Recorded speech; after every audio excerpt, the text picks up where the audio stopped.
In the name of the Father, and of the Son, and of the Holy Spirit. Amen. Good afternoon, class. Good afternoon. Before you take your seats, can you pick up some pieces of papers under your chairs and arrange your chairs properly and organize yourself, please. Alright, before we start our discussion, let us first energize our body. Alright, are you ready, class? Alright, so this is what we call the yes, no, stand up. So I have two questions, alright? If you want to answer yes, you will just stand up, and if you want to answer no, you will just sit down. Alright, question. Do you like public speaking? Alright, I see that majority of you are sitting down. I see it. And the second question is, how about communicating with your loved ones, with your friends? Alright, everyone is standing up. That means yes. Okay, everybody sit down. Let us first check your attendance. Is any absent from today's class? Alright, no one is absent. Very good. This afternoon, we're going to tackle another lesson. But before that, let us first have a short recap of our past discussion. Okay, what was our discussion yesterday, class? Yes, Mr. Mayo. Oh, very good. It is all about learners' difficulty with hearing, or learners' difficulty hearing. Okay, and what is all about that then? Yes, Miss Gallo. Alright, very good. To start with, I want to ask you a question. Okay, can you think of a time when you had difficulty in expressing yourself or being understood? And how did that make you feel? Anyone? Alright, Miss Fuentes. Very good. Thank you. That is a brilliant idea. That is really true, class. When we are having difficulty in expressing ourselves, we might think or we might feel that our feelings and opinions don't matter. And now, I want you to divide into two groups. So this one, group 1. Here, group 2. Alright, so I will give you, each group, I will give you a one text-based scenario. Alright, and what you're going to do is that you will try to analyze and figure out what communication difficulty that scenario is portraying. And then after that, you will select leaders, okay, to explain in front of the class. Okay, class, are you done? Very good. So, in scenario 1, we found out that the communication difficulty is when Anna had difficulty in understanding the concepts. While in scenario 2, we found out that Oscar had a difficulty in articulating his thoughts. Okay, good job, everyone. And now, my question is, how can you support a peer that has communication difficulties? Alright? Yes, Mr. Raman? Alright, very good. And what do you think is our topic for today's class? What? Yes, it is all about learners with difficulty communicating. Okay, some learners are observed to have difficulty in communicating, either verbally expressing their needs and feelings and or understanding what others are trying to say. Now, some may have had a clinical diagnosis of disability, and others display developmental delays and difficulty in speech and language domain. Now, to have a clear understanding of our lesson for today, let us begin with the definition of the types of communication impairments and disorders. Alright, so first we have, yes, communication. It is the interactive change of information, ideas, feelings, needs, and desires between and among people. Now we communicate to interact, right? To express our feelings and opinions, right? So to inform, yes. And now we have speech and language. So speech is the expression of language with sounds or oral production. Language, a formalized code used by a group of people to communicate. Now you may ask, how is speech different from language. Okay, just remember class that speech is how we physically produce sounds and words to convey meaning.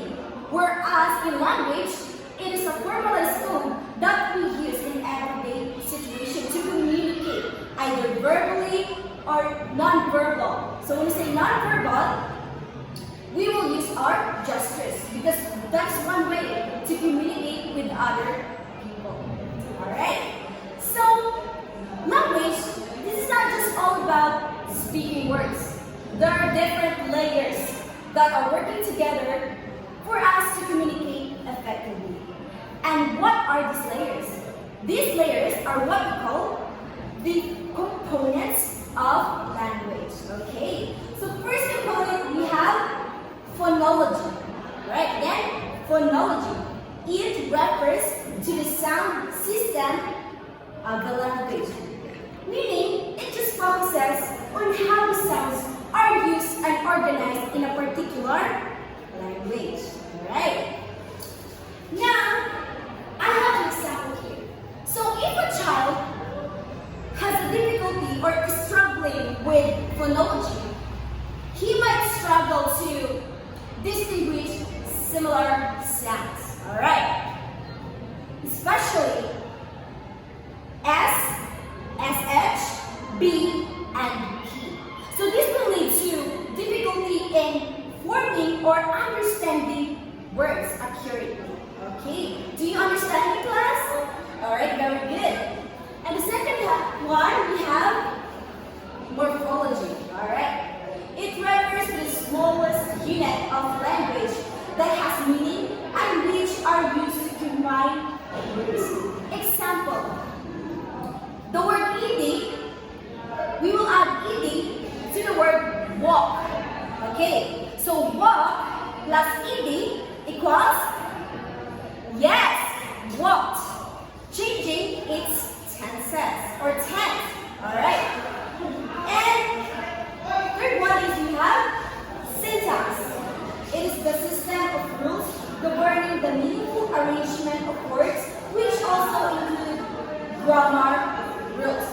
Okay, I have here an example. So, the first sentence, I go to school. This is a grammatically correct sentence. Now, if a child has a difficulty or is struggling with syntax, he might say, instead of saying I go to school, he might say I school go. Meaning, he was struggling to make the first sentence correct. So, this is now not grammatically correct. So, that's what is syntax.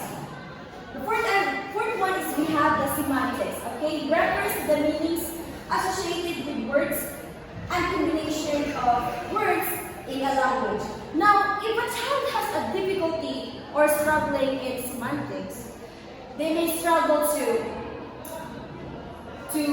understand or use the meaning of the words or sentences accurately. That is semantics. And last one, we have the pragmatics. It revolves around the social use of language. Take note, revolves around the social use of language. Now, if a child has a difficulty in pragmatics or struggling in pragmatics, well, for example, a child may speak too loudly in a quiet setting. Right? And also, another example, if a child fails to take turns in a conversation, that is one example in pragmatics. Now let's tackle all about the speech impairments. Now what are the speech impairments? Alright? These are communication disorders. Okay, before we proceed in discussing its types, the types of speech impairments, I want to give you an example. Okay? A person who has an apraxia of speech. What is apraxia of speech? It is when a person has difficulty in planning and coordinating movements needed in speech. Alright? Now, when a person has these speech impairments, Okay. He might know what to say, but when he do try to speak, the words will get jumbled. So that is an apraxia of speech. Let's go to the types of speech impairments. First, articulation disorder. It occurs when a child has difficulty in producing or forming certain words. For example, instead of saying rabbit, the child might say wabbit. Alright, understood class? Very good. Second is we have phonological disorder. This disorder occurs when a child forms sound errors. Alright. Example, instead of saying car, the child will say or might say tar. What is happening is that the child is substituting one sound for another. Alright, understood class? Very good. Okay, next is fluency disorder. One common example of fluency disorder is what we call the stuttering. Okay, stuttering is when you repeat syllables or words. Alright, for example, I want to like that. That is one example of stuttering, and it will happen to us, especially that we are nervous, especially when you are asked to speak in front of the class. That is when stuttering occurs for some people. Alright, and last is we have, alright class, voice disorder. So this includes breathiness, hoarseness, and the problems in our pitch control here in our voice. Alright class? Do you understand the speech impairment and its types? Alright, very good. Now we go to expressive language disorder and receptive language disorder. So what is an expressive language disorder? It interferes with the production of language.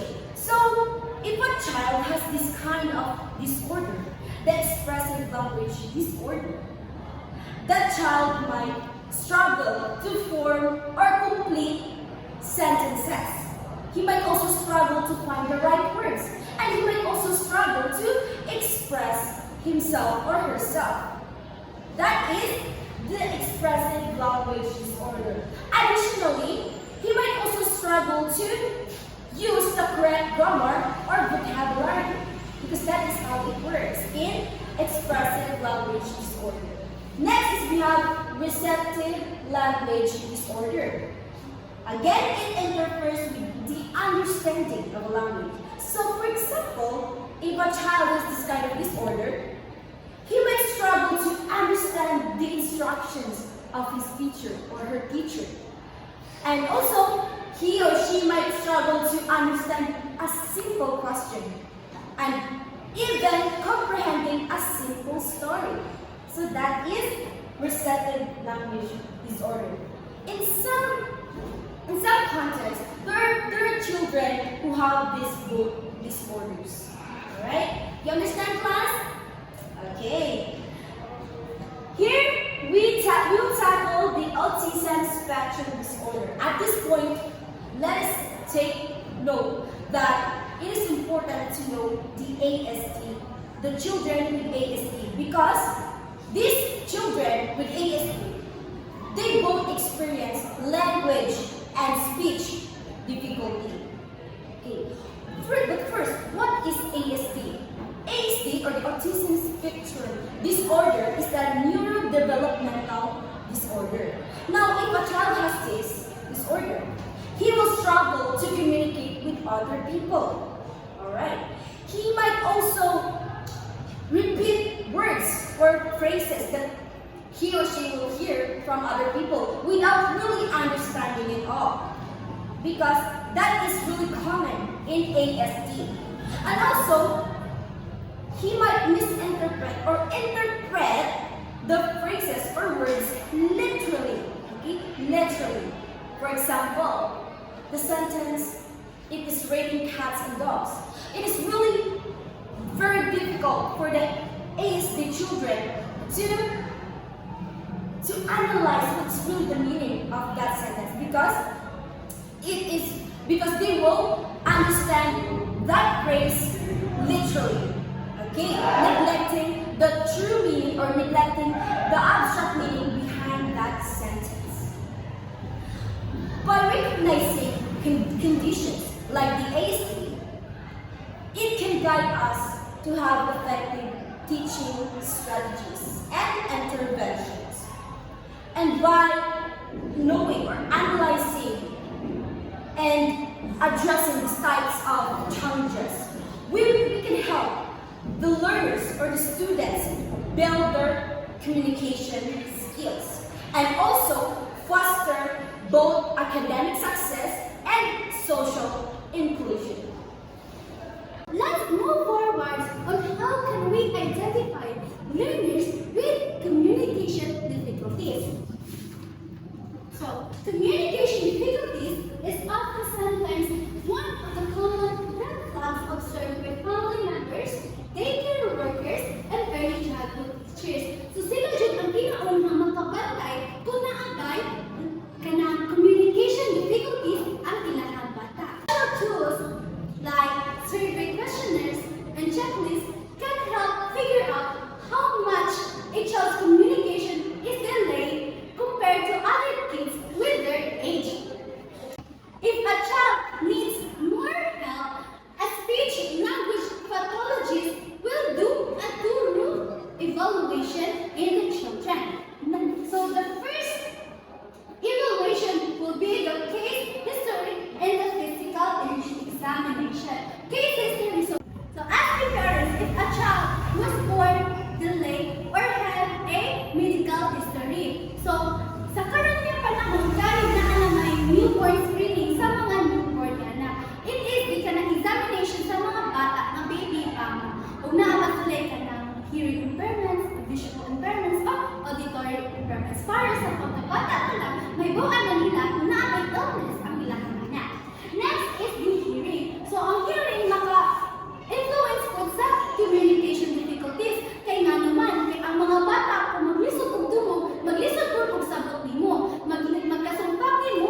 examples of the expressive language difficulty and receptive language difficulty. Kaya ba naman mo kung sa ang expressive language o receptive language kaya nakino naman tabi yung Scalaway, di ba?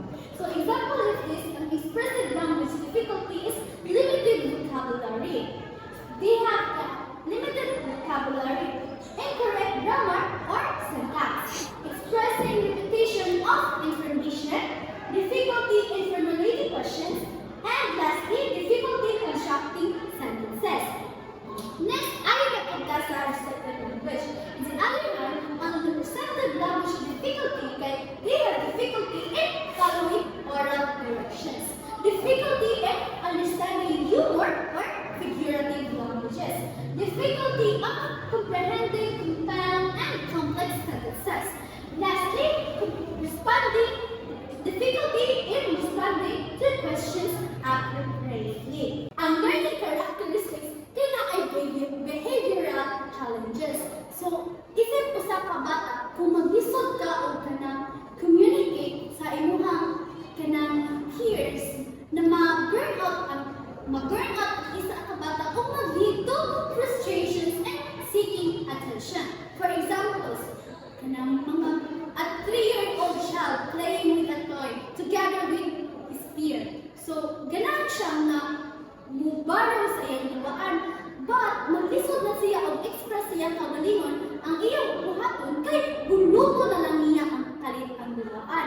Muna to siya ang burnout sa bata kay maglisod siya o communicate. That's why nag-lead sa frustration. Next is the attention seeking. Para ka ng usahay ang mga bata ang kanagaling mag-lead, ang mga ginikanan, maglisod sa usa ka bata kay murag ilahan nila kanang set aside yung bata. Para karapasaratan na nila. So, ang bata na kay mag-seek sila o attention sa ilang parents. That's why mag-sige sila liho-liho, using their gestures to para makuha nila ang attention na ilang gusto. Okay, so in Howard Gardner's theory in multiple intelligence, so sa kanang communication difficulty, they face struggles with language and social interactions. But in Howard Gardner's theory, kato sa multiple intelligence, kay pwede po silang mo-excel in various ways like areas like music, creativity, and spatial skills. Okay, everyone, you already know what are the learners with communication difficulties. So, let's now proceed to the general education adaptation. So, this is intended for the learners with communication difficulties. So, general education adaptations are different strategies and accommodations may be used to provide a level playing field for children with communication difficulties or disorders.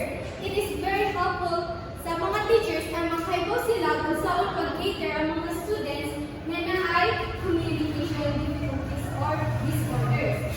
Now, ang una is universal design for learning. It is the use of UDL in the classrooms, allow children to learn information, demonstrate understanding, and stay engaged in multiple ways. So, from the word itself, universal design for learning. It is the different strategies that the teachers can use to his or her different kinds of students with or without communication difficulties. Now, in universal design for learning, the teachers will use different modalities like auditory, visual, kinesthetic, motor, and tactile. So, like for example, if na siya ay estudyante nga na hearing impairments, is that pwede siya mag-use of visual para makita niya ang needs na yung estudyante nga na ay hearing impairments. Next, UDL also gives children with communication difficulties or disorders the opportunity to use their strengths and stronger modalities to cooperate, to compensate for their weakness. Like for example, diingon ako nimo nga, diingon ako nga, kitahay na kay estudyante nga na hearing impairments, is that pwede yung gamito nila kay taklaran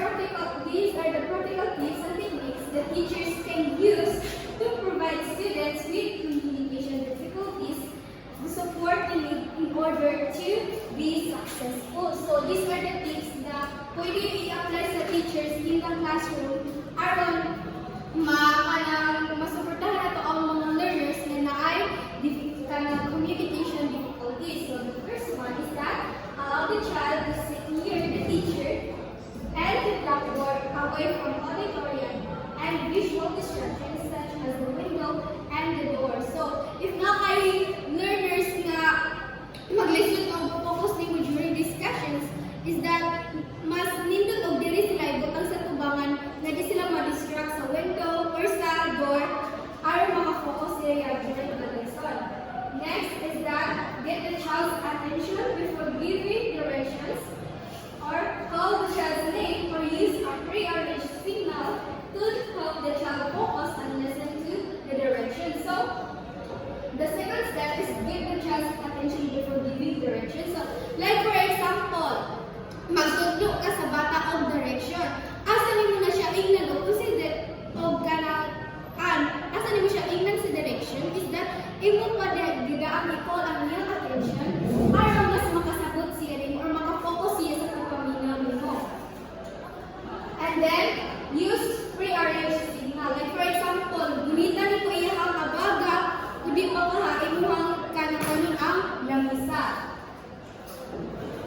The third one is use pictures, charts, and other visual aids when explaining content to supplement auditory information. So, sa mga estudyante o sa mga learners ng mga gagmay pa, it is intended na mag-use ka o mga pictures or charts kung maghatag ka of direction or visual aids to explain the direction na yung gihatag. Like for example, magsugod ka niya o padung sa eskwelahan or ang imong direction is naghihatag kaya yung saon pag-abot sa eskwelahan.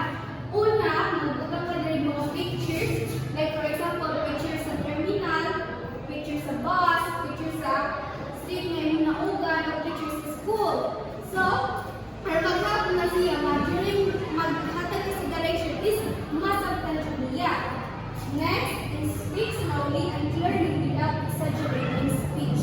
So, kay diri man ato ang i-focus sa mga learners with difficulties in communication. So, you need to speak slowly and clearly kay sometimes mao ka na ang kanang basihan na lang sa mga bata ka na learn difficulties in communications or pareha ng mga di kayo makadungog. Di ba kung ano makahigo sila sa itong istorya or masunod nila ang information is that ilang basihan na ato ang bakbak.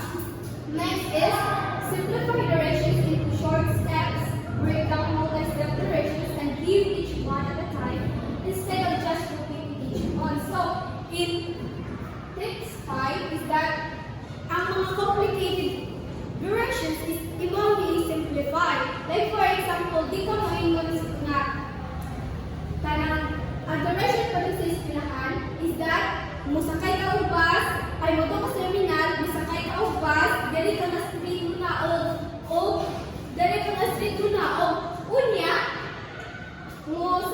musud ka sa ningali nga kanang eskwelahan. So, alam dito nga mas masabtan sa mga students nimo kung saan yung ang direction sa pandong sa eskwelahan, you need to step by step. Muna ka first, mudong ka sa terminal. Next, musakay ka aling na bus. At ka-third is that dili ka na street mo uno. Ika-fourth, kay kanang imuhang pag-ikaw yung nga building. Imuhang yung sa school. So, aron, mas masabtan nila dali o kaysa sa magsige kang repeat at tutanan na step sa direction. Next is provide a written copy of directions for an task so that the child can refer back to it at his or her own pace. So, kinahanglan yun na magbutang ka o written copy of direction for a task na gihatagin mo sa child kaya ano na sila yung basihan balik na instances na makalimot sila ba at least na sila yung tanawon. Next is use gestures to clarify information like for example, mayroon ka o diri dako nga building sa school. So instead nga mag-indog na ko mag-istorya is butangan mo og gesture like for example dako og taas nga building. So next is use firm-mediated instructions so that the peers without difficulties can serve as language models and learning bodies. So again, what is may focus na tadalin sa learners with difficulties in communication. So you will use firm-mediated instruction. What do you mean by firm-mediated instruction? Naka-estudyante nga na yung speech impairments. And then naka-estudyante po nga kamao siya mo pronounce jud.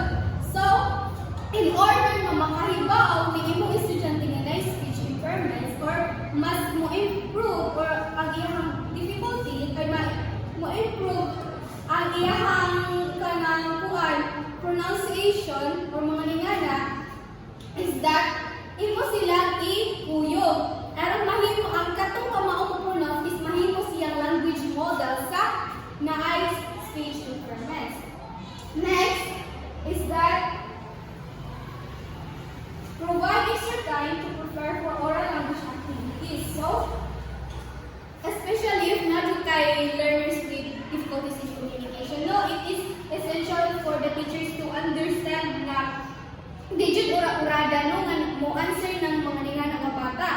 Dapat ikaw mga teachers is mag-wait ka og time, maybe 3 to 5 minutes aron ma-answer nila kay dapat na sila time mo think and respond sa inyong questions. Kaya, do not call children with communication difficulties or disorders to recite first in class. So, it is very essential no nga ato yung ilailahon ng atong mga students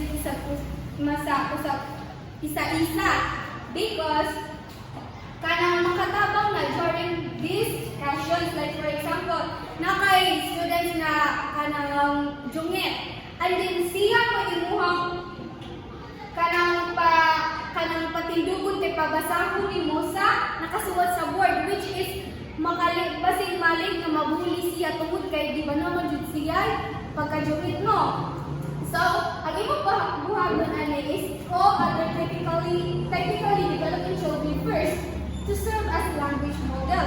Instead nakato siyang jungit imuhang kwalong is imuhang pabaluguntong mga mas kamao pronounce o mga words kay ay mahimo siyang as a language model sa naay mga speech impairments. Next is model correct language forms and use appropriate wait times to give the child to think and respond. So, model correct language forms is that you will use grammatically correct sentences and pronounce words correctly and clearly. You will also use accurate vocabulary and you will give the time the child to think and respond to your models. So, like for example, you will present here different sentences and then you will give them a time to read and understand what you've been presented. Okay, the last tips is that explicitly teach vocabulary that is needed in the learning context to promote better comprehension. So, the teachers must clarify the context. And then, it will help to empower the students to be successful in learning. So, that's all about the 11 practical tips in the classroom and teachers can use. Okay, now let's proceed to group activities. So, this one is group 2 and this one is the group 3. So, group 1. This one is the group 2 and this one is the group 1. So, in 5 minutes, you will make a slogan that promotes understanding and support for learners with communication difficulties. So, let's start now. Okay, now, please pass your slogan. Now, because you are more knowledgeable about the communication difficulty in learners, let's have a assessment. So everyone, please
difficulty moving or walking. Research about something nga guys ha, ay students ha,